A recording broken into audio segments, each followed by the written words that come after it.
So we're going to have a quick look at how to lay out split window viewing in Revit.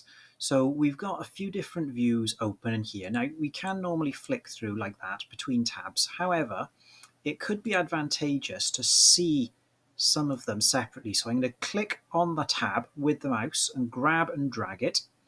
Now, depending on where I move the mouse, I could move it up the top. So that's just putting it back over the whole screen. Put it towards the side and we'll see it'll take up half the screen there. Put it over this side and we can see it takes half the screen there like that. So now we've got those two side by side.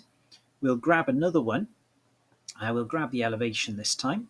This time, again, if I just go to whichever side I want, so down the bottom here, and then notice how it creates the window at that point.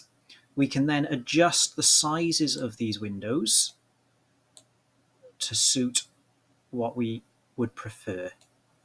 So there's a quick tutorial on how to lay out and adjust your view windows in Revit.